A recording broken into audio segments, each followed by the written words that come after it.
Welcome to Elevate Today podcast, where we elevate one podcast at a time. Today, I am with my mother who is a gut health specialist. And today, she's going to keep it very simple for us on how we can get healthy in 2023. So, Mother, welcome to my show. Oh, thanks, Hannah. Thank you so much. I'm excited to be here. This is awesome. Yes, this is a different setup for me. I like facing each other directly this way and having this angle. So, this is new. But yeah, so basically my mom managed to just be really passionate about health and get me and my siblings super into it. And as I've gotten older and understood that for a lot of people, health is very complicated and it's not as simple as I got to see it be growing up with a very health conscious mom. So I just wanted to have her come on here and simplify it so that everyone listening to the show could be like, okay, I have hope and excitement for 2023 being a very healthy me. So how could you help the average listener that wants to help their health? Awesome. Thank you. Okay. Wow. That was a lot. It's funny because you mentioned raising you kind of like you just thought that was normal, that everyone ate healthy. And I definitely did not grow up like that. Mm-hmm. We ate, we're talking Twinkies was my favorite. Mm-hmm. And we lived walking distance to a grocery store, a little store, and I used to get candy. I was a candyaholic. So, plus I wasn't a very healthy kid. I was considered the sickly one. And I think that's what made me so passionate about health.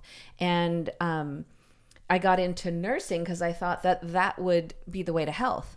And then I realized, no, that's not it. So I got into holistic health because I became a massage therapist in nursing school. And so it was fun. Holistic health was always my hobby, my passion, my fun. Then when I brought kids into the world, I'm like, took it to a whole other level because I realized that I didn't want you guys to be unhealthy the way I was as a kid. I didn't want you to be as sick as often as I was as a kid. So that was really my motivation.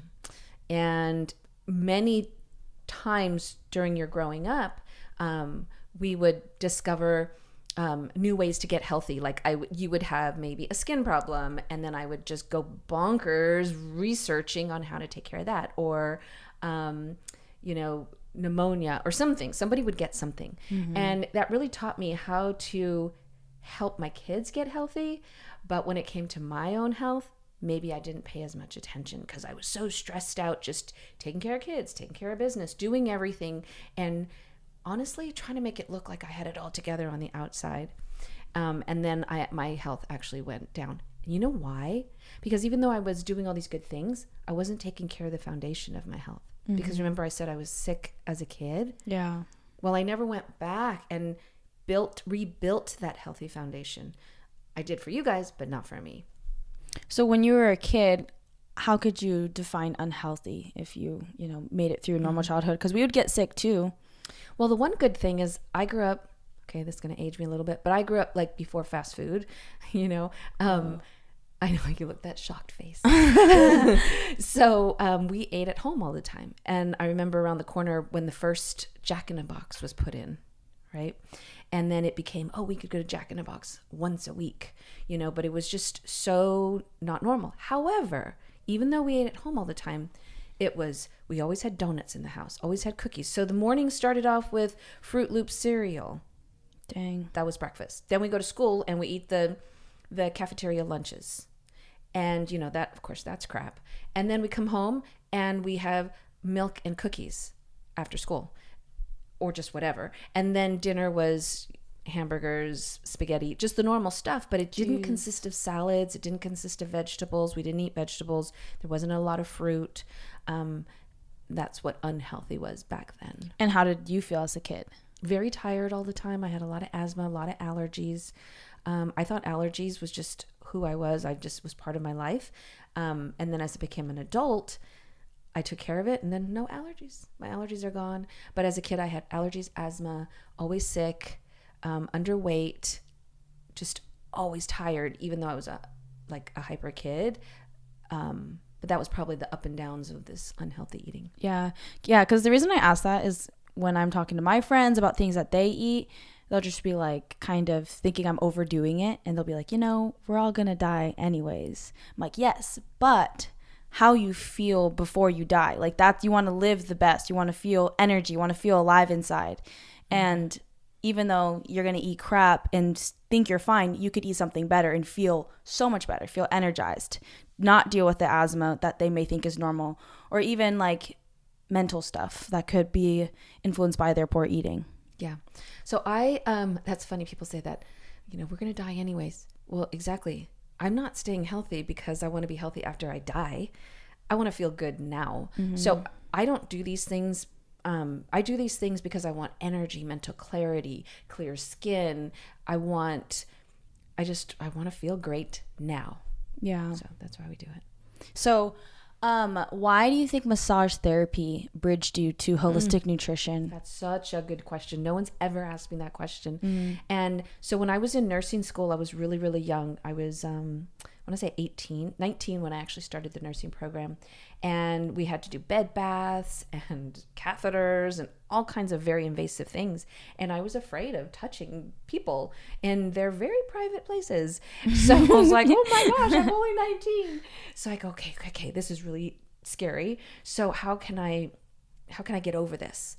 Okay, I'll become a massage therapist, because if I can massage people, then I'll be fine. And so that's how it happened. That's that's a funny aspect of you. And maybe I get that from you, but I just think that's really strange. But whenever you're scared of something, you just do it more. Totally. If I'm afraid of something, I step into it to get over, like I saturate myself with it so that it takes the fear away. And so definitely when I got into massage therapy, then then that opened up the world of holistic health. We're talking in 1990 when no one was talking about holistic health. There was nobody was talking about health at all. And it opened up my world of what it meant to be healthy. And I realized in the hospitals, they weren't healthy. They were sick. I wanted to work with people before that. Jeez. And it made me a much better nurse, because when I got back into the program, because I took a year off to become a massage therapist, when I went back in, I understood the power of a healing touch. So when I was doing vital signs, I go in there, but I'm touching the patient, and I understand the healing aspect of my touch. Wow. Yeah, it's like a unique form of healing. But it's crazy because, well, when you were at the hospital and we were staying there, the food was just like the most average thing ever. Like, I remember wanting to eat somewhat kind of clean, and I would have those naked juices, like a chai vanilla protein shake. And that was like the only clean thing. Otherwise, it was just processed sandwiches or just packaged meals. And I'm like, this is a hospital. Yeah. Where's the organic, clean, grass-fed, free-range eggs? It was non-existent then. And so you're speaking a foreign language to so many people. Yeah. And that's why we need to backtrack and simplify. Like health, or why certain foods make people feel certain ways, or how food can cause inflammation. Like, what do you think are the blockages that someone has? Because in a way, I'm brainwashed because all I know is healthy and normal.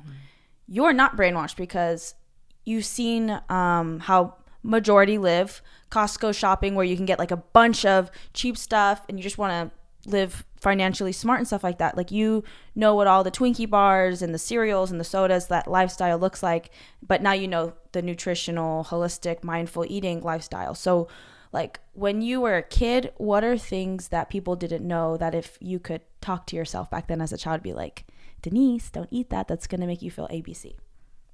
So as a kid, which obviously would help your audience today, right? Because they're raising their kids. So what would I have? Because it's still the standard American diet. The way I ate as a kid was normal.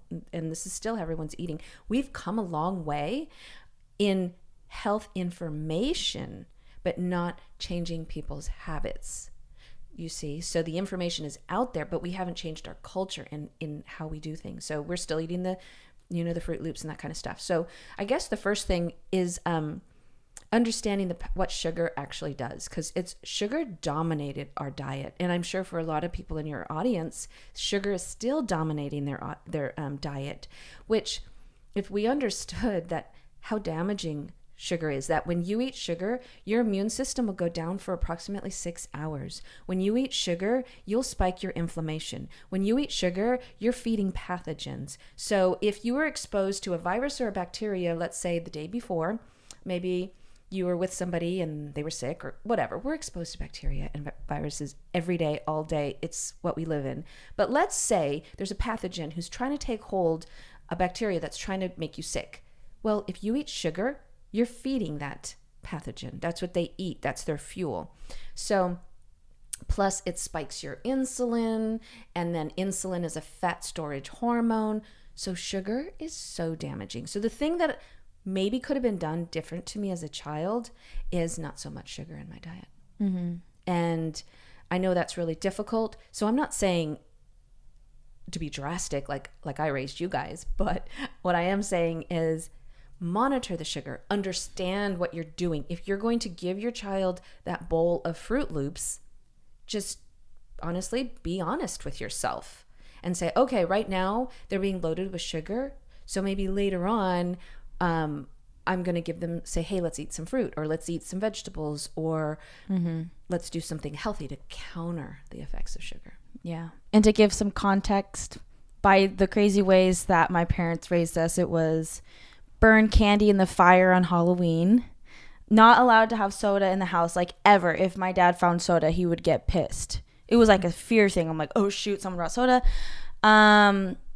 You would find mine and Ariana's stash of candy in our bedrooms, and you would just throw it away. That would suck because it would be a big collection. We couldn't eat out of fast food. We wouldn't eat birthday cakes. What happened when we were at the grocery store and you guys were little and you'd be standing there, and what is at eye level for children at the grocery store when we're in line? The candies? Candies. Yeah. And then you'd say, Mom, can I have it? What did I tell you? What did you tell me? I'd say, oh no, that's, what did I say? I was the devil. Oh, candy's the devil. Candy's the devil. Yeah, food. There was foods that were the devil. Or like when I'd go out and see friends or go to a birthday party, like I would eat the cake and just like stuff my face. And the parents would think it's funny and send dad pictures, and I would like just be so embarrassed and scared. Or we'd go out with Mama T and Nana, and they would just be like, don't tell your mom. And we'd eat whatever we want. And then the thing is, let's say you go to a party and you eat that kind of stuff.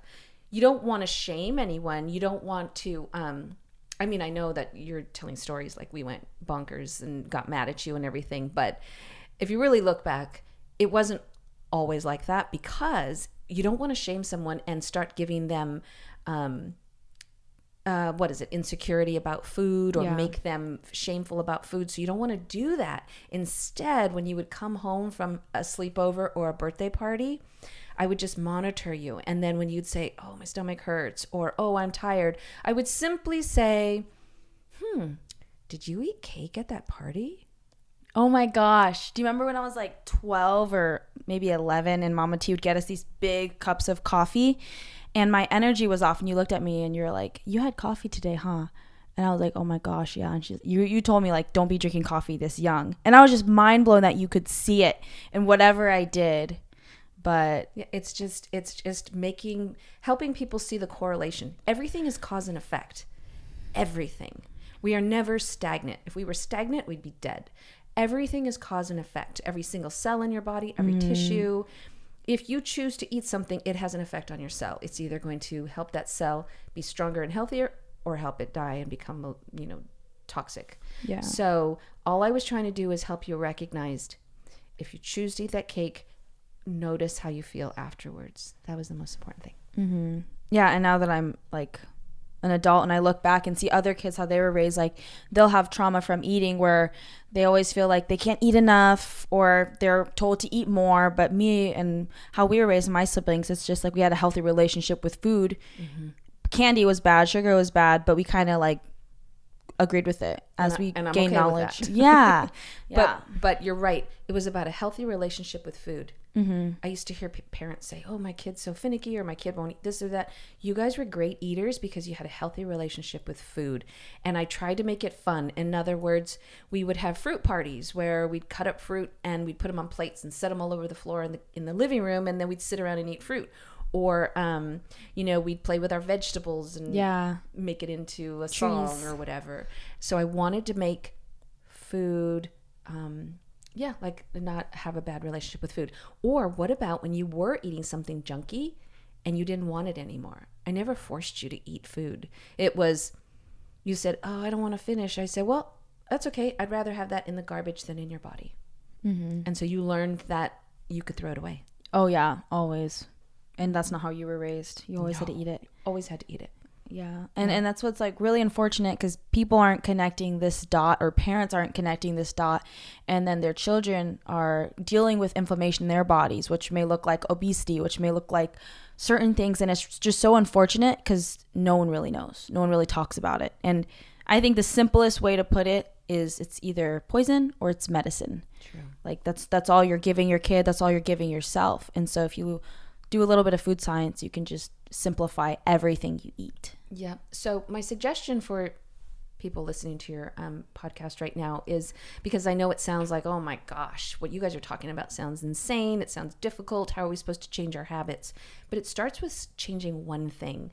And the beautiful thing about kids, because I know we're talking about kids, and this goes for even adults, but the beautiful thing about kids is their body changes very rapidly. So whatever you do today is literally going to affect them tomorrow. Maybe adults, we're already established, so it takes a little bit more effort to make change, but kids change rapidly. Their cells are changing over rapidly.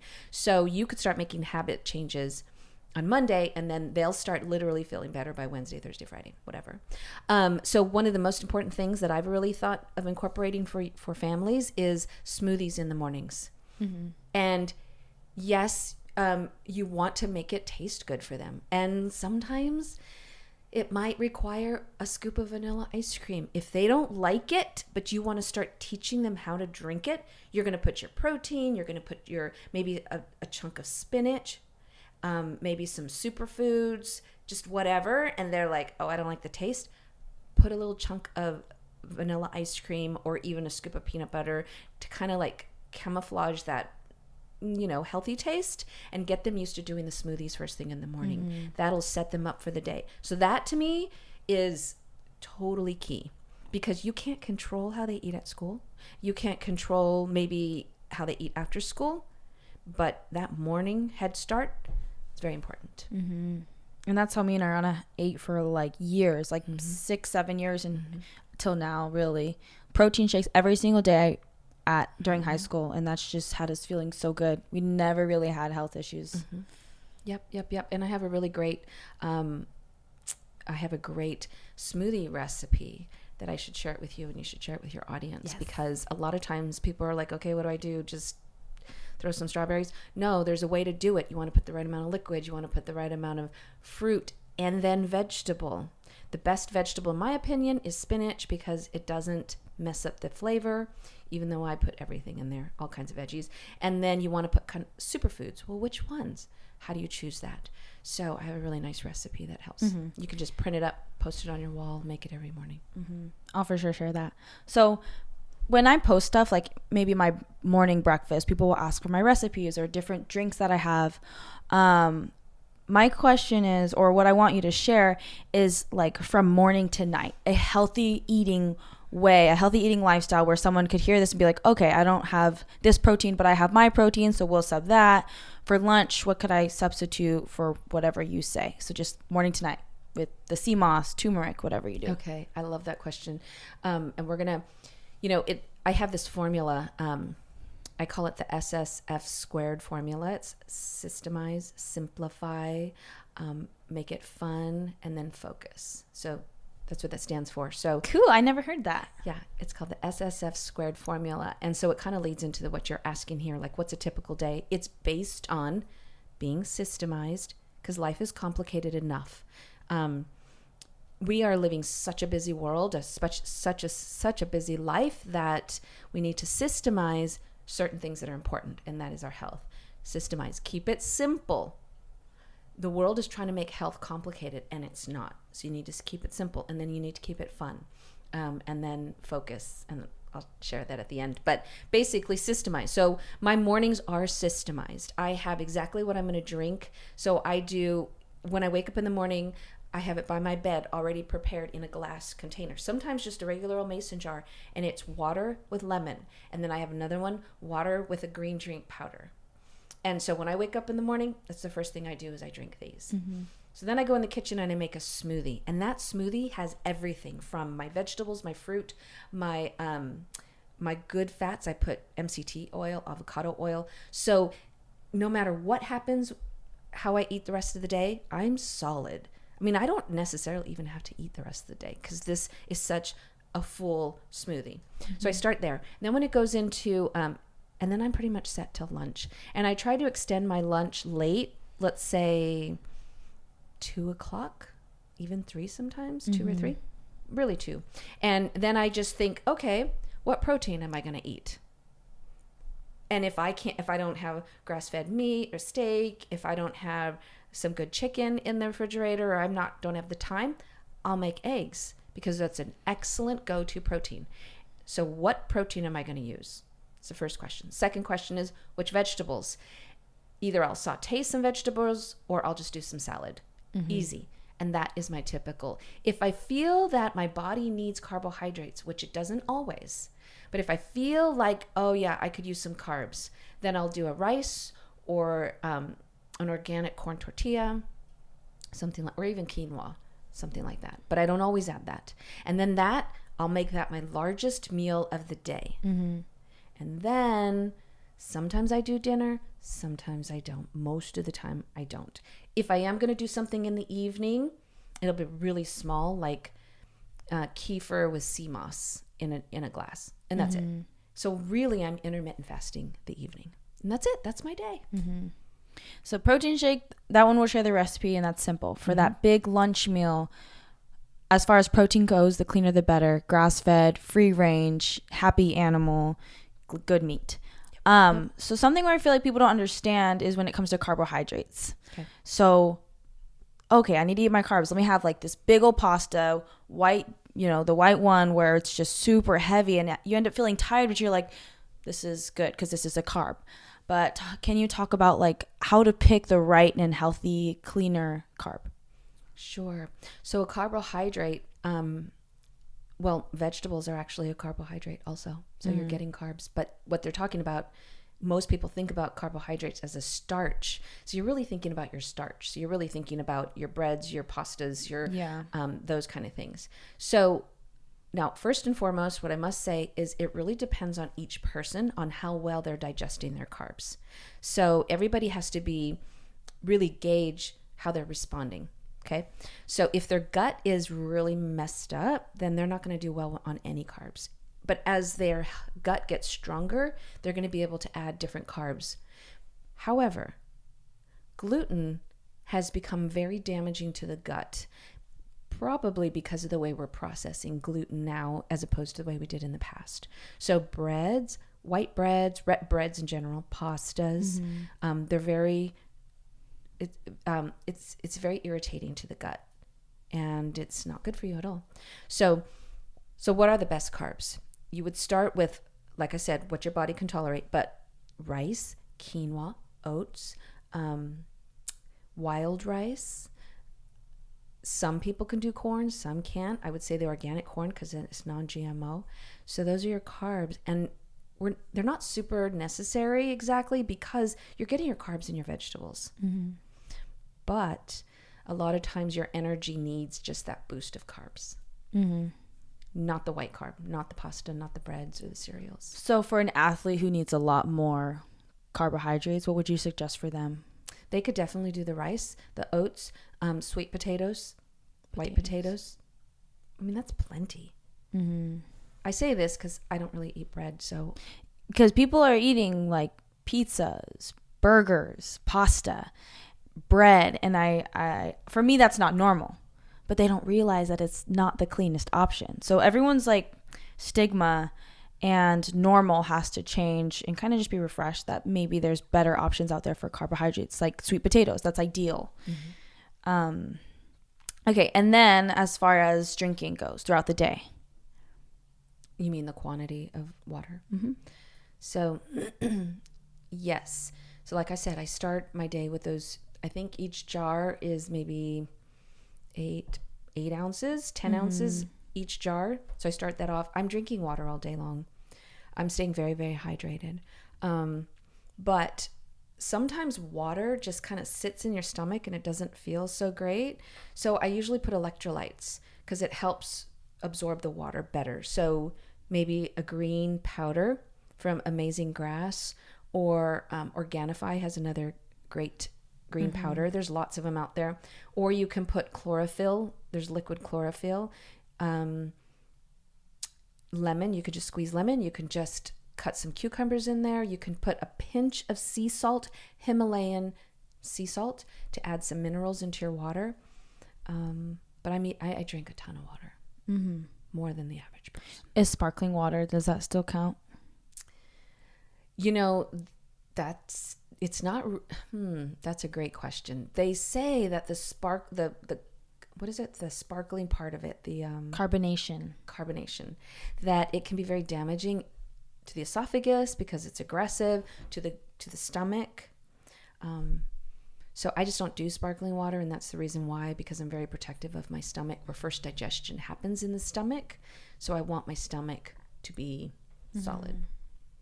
Can you talk about why people shouldn't drink sodas? Yes. Because that's like my whole goal is to convince the people listening that they should get healthy, and it's actually simple, and there's very few things that you have to change, for some more. But it's like when I, again, talk to people, they're still drinking soda every day. They're still eating pizza pockets every day. Orange juice with a bunch of sugar inside. So this whole drink water and just water with a little bit of salt, it's foreign to them. So like, why is soda bad on the daily, especially for children? Oh my gosh. Okay. Wow, that's a very packed question. Yes. Okay, so we know that our body is made of like 60 to 70% water. So what we're putting in the form of liquid is being used in our body, in every single cell of our body. So that's why water is so important, right? Because we need to replenish and make sure that we're well hydrated. So if we're not drinking water, then we're drinking sodas. The body has to extract all the chemicals, the sugar, and all that to hopefully get some water molecules out of there. And they're just not going to get quality water molecules in there to use in your body. But sodas are loaded with sugar, very damaging. And then it changes the pH in your body. So it puts you in an inflammatory state. And then it's just loaded with all kinds of other chemicals. And your body is constantly trying to detox. So you drink this soda trying to hydrate yourself, but in reality, you're not hydrating yourself, so you're dehydrated. You're putting a ton of sugar in, and then the chemicals that it's trying to detox. So think of your energy. Your body has energy, and you use that energy like a bank account. You can use that energy to be alert and move around in your day. You use that energy to detox. You use that energy to think, and everything we do, and the functions of our body. And we use it to detox. But if you're eating processed, junky food and drinking sodas, then you're literally spending that bank account of energy to detox those foods. So you're spending it on that, and so you have no more for enjoying your day, going for a walk, working out, thinking clearly. So think of your energy as a bank account. Where are you going to spend it? Are you going to spend it on detoxing? Spend it on trying to digest food that your body doesn't recognize? Or are you going to spend it on things that you want to enjoy in life? Does that make sense? And is that why some people just get sick over and over and over? Absolutely why. And then like certain people who are more on top of their health just don't get sick. They can be around sick people and don't get sick because they don't empty their tank with their body fighting these sugars, these unhealthy foods in their body, or lack of sleep, or too much stress, which we should talk about after. But their body can just recover digest their food properly, function properly. And so when they come against different bacteria, they don't get sick. That is true. So getting sick, so people that are healthy, they do get sick. People who do eat healthy habit or have healthy habits, they do get sick. They usually recover better. They usually recover faster, and then they can usually figure out why it happened, because getting sick is your body's way of respond. Or it's not that you just by the luck of the draw got sick. There's an underlining root cause of why it happened, and it's not necessarily. It's often something from childhood. So a lot of times as an adult, let's say like me, you lived you were very unhealthy as a child, and then you try to get healthy as an adult, but you still have to address some of the damage that was done as a child. I mean, as a kid with asthma, I was given a medication that I lived on for years that has since been taken off the market. What's it called? Banned. Theophylline. Wow. And it's not even used anymore. And I remember being a kid taking these drugs for asthma, and I used to tell my mom, I feel like I'm not here. And I was little, and I would tell my sister, I don't know what's wrong. I know I'm here, but I feel like I'm not here. And she'd say, oh, you're lightheaded. Like, okay. Wow, I'm lightheaded. It's the medication. And so the medication used to make my hands shake. There's a lot For of asthma? Mm-hmm. That sounds like the effects on like these mental health medications that make these people not feel like themselves. Totally. Because it controls their mood, but then they're just numb. And a lot of studies are showing that's the worst thing you can do. Yes. And so what happened was, as a child, the root is I damaged my gut. With all the antibiotics that I had as a child, all the crap that I ate as a child, all the medication that I was on, damaged my gut. So even though I started doing healthy things as an adult, I never went back and healed my gut, which is the foundation. So when I talked about my SSF squared formula, simplify, systemize, make it fun. And then when I said focus, it's focus on healing your gut. Your gut is your foundation. Yeah. So how do you heal your gut from the past? Let's say you're eating healthy now, but you have this weird reoccurring issue because it's from your childhood. How would you like heal your gut so that you don't have to deal with those issues anymore? Well, that's another podcast, I'm sure. Yeah. So we'll do that again, because healing your gut is actually in many layers. So it takes it's a process to heal your gut. It's not just like simple, like take a probiotic. Although I wish it was, because sometimes your gut is damaged because you have a parasite, you have a bacterial infection, maybe you have a fungus, maybe you have heavy metals, and you need to identify why your gut isn't healing itself. Maybe you have leaky gut, which probably that's what it is. A lot of people do have leaky gut. And basically it means that the gut lining, think about the stomach lining and the intestinal lining. It's like a mesh barrier. And if there's holes, because you've damaged your gut in the past, those holes will allow things that you eat to get through into your bloodstream. And that's where the damage happens, is when things get through into your bloodstream and it can hit your brain and other organs. So healing your gut is about healing the gut lining, changing the environment that you are putting in your body. Like sodas is a horrible environment, junk food, a horrible environment. Change the environment in your gut. Take things like sea moss that causes you to heal the gut lining. And then the third thing is rebuild and replenish your microbiome. And those are the bacteria that live on the gut lining. The microbiome is the bacteria that literally works for you to protect you. There are 10 times more of them in our body than there are human cells. So really, the good bacteria, they run the show. So you need to replenish them, feed them, take care of them, love them, think happy thoughts for them. And I'm not even joking. Good bacteria. Good bacteria. Like dirt. Like dirt.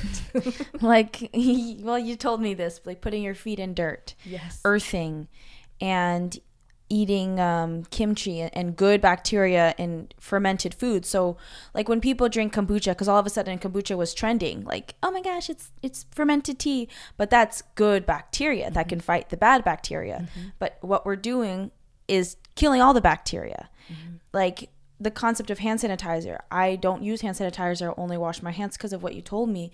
But it's, again, another stigma that has people repeating the same patterns and not thinking, oh, there's such a thing as good bacteria. I should be more mindful of the products I put on my hands because it literally affects your insides. That's mind-blowing. And so we talked about the lining. We talked about the environment. You know, the pH and what you're eating affects the environment that these bugs live in, the good bugs. Now, that microbiome. What's a microbiome? Microbiome is the good bacteria that run the show. In your stomach. in your stomach, in your intestines, in your nose, in your hair, in your eyes, but we talk about it in the gut. And the gut is your mouth to your mouth to your anus. Okay. It's like a long cavern from your mouth to your anus, and there is bacteria in there, like 4 pounds worth of bacteria. So it's a lot. And they were established when you were a baby. So a lot of your microbiome comes from your mom. And to be honest, it comes from how well her microbiome was, because she passed it on to you. Just like you will pass it on to your children. And so taking care of your microbiome is absolutely important, because it happens generation after generation. Plus, the people you live with, you're sharing in the microbiome with them. And so that's why they're so, so important. And yes, fermented foods, you want to take a spore-based probiotic. What does that mean? That means there's lots of probiotics out there, but you want to find a spore-based probiotic. So I have some on my website. You can always look there. And I have a couple brands that are just awesome. A spore-based probiotic is the best. Then fermented foods, kimchis, kefirs, things like that. Getting outside in the dirt, gardening, having a pet is good, because your pet has good bacteria. Just, we live in a bacterial world. Yeah. So bacteria is not bad all the time. No. No, there's bad bacteria and good bacteria. The more good bacteria you have, the more freedom you have to be around bad bacteria. Absolutely, because the more good bacteria you have, when a bad bacteria comes into your environment, your stomach, or you're exposed to it, they will go and attack it and take care of it and kill it and manage it. Yeah. Just like, I just want to tell people to calm down when it comes to germs. Because everyone's like, ew, gotta wash my hands, hand sanitizer. I'm like, you are bacteria. It's on inside of you, outside of you. Like, you're one with it. And back then, we didn't have hand sanitizer. Like, our ancestors from Mexico, from Guam, from the Philippines, they just did everything with their hands. Yeah, they're connected to earth. Hand sanitizers. You just need basic water and soap, and to just wash off the bacteria or the stuff that's on your hands. The reason you don't want to use hand sanitizer is because of the alcohol. It's literally killing the good bacteria, because you have a layer of microbiome, good bacteria on your hands. And when you use hand sanitizers, you're killing that protective layer. So now you're going to be exposed to stuff and there's no more protection. That's why we don't use it. Yes, wash your hands. You know, it's not like you go outside and get your hands dirty and come in and eat your food. Yeah. No, wash your hands, but don't use hand sanitizers or antibacterial soaps. Yeah, I feel like I'm going to get questions on that one. But so now with all it's December, so people are getting colds, they're getting fevers, they're getting sick. People's instinct is to wear a mask and to put on hand sanitizer. What is a more effective and practical and efficient way to avoid getting sick that's not wearing hand sanitizer and wearing a mask?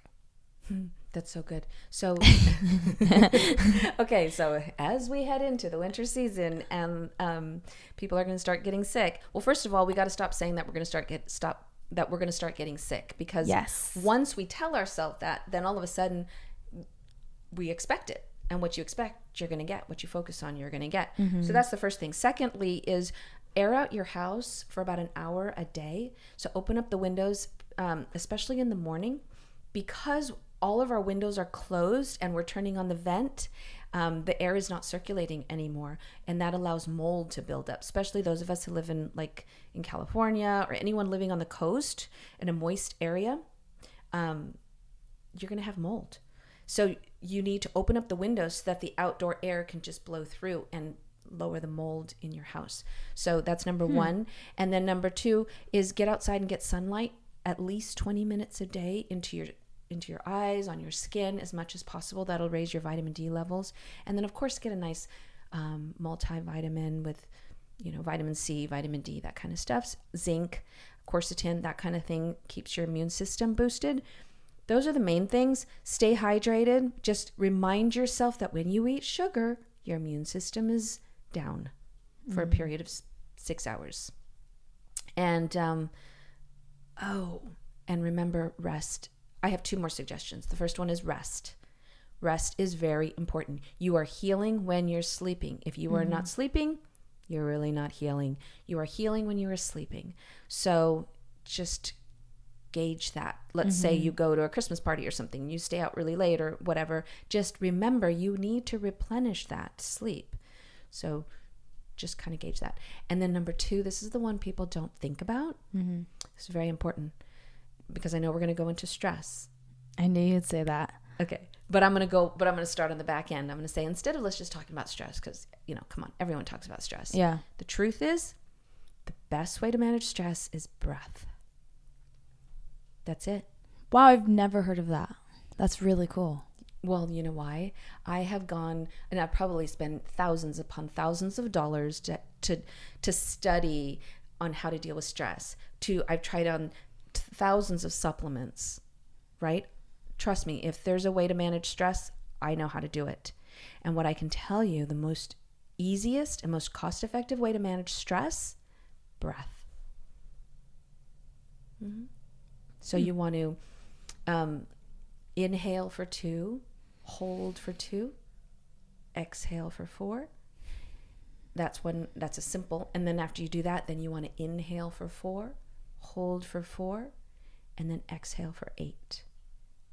The moment you do that, it'll take you out of the stress response and drop you into parasympathetic rest response. Yeah. That's like, it's kind of nice how when people smoke cigarettes, they get to go outside and they have like a second to breathe. And it's like, wow, that's a really nice moment where you're outside by yourself and you're literally inhaling, holding, and exhaling. Exactly. And imagine if we had the same concept. Like, I'm going to go outside and take a breath break, where you just go outside in fresh air, get your vitamin D, and do that. Oh my gosh, I like that. I'm going to go outside and take a breath break. Yeah, isn't that cute? That is and very cute. effective because you're getting your vitamin D, your fresh air, and your breathing. But that's cool because I've always struggled with my stress, and that's as simple as it can get. It's breath. Especially because you put me on Louise Hayes to work on the affirmations to get in my brain and rewire my thinking so I wasn't so stress prone. Yep. So breath will drop you into parasympathetic, out of the stress fight or flight. And then if you're angry or you're overwhelmed, just smile and try to laugh, because the physiology of the smile, because you'll be like, I am so mad, but if you smile, these muscles that change the physiology in your face will literally get you out of the stress response. Dang. So you can be like, I'm really mad right now. That's true. So just smile, smile, smile, smile, even if it's fake, because you think it's fake, but your body will eventually think it's real. Wow. That's genius. That's very genius. Well, I think that we left a lot of beautiful, perfect information that can give people something to chew on until we get into our next conversation. Will most likely be like parenting or society these days, or rewiring the brain, or like really getting into detail about the gut. But this is my mother. She's going to be a reoccurring guest on very often. So thank you so much for coming on. We're going to be back on, and this was all related to just nutrition and elevating our health. So do you have any last complete comments? I do, actually. Okay, thanks. I do, because I just posted a YouTube video that kind of goes into a little bit. I explain the SFF squared formula, and I also kind of talk about how do you live holistically. So you can check that out, my YouTube channel, Denise Locsin. And I think it'll be really helpful to kind of like wrap up what we talked about and kind of like summarize what we talked about. And I just wanted to share that. That's perfect. So yes, that's getting healthy for 2023. Mother, thank you for coming on. Thank you. Have a lovely day and keep elevating.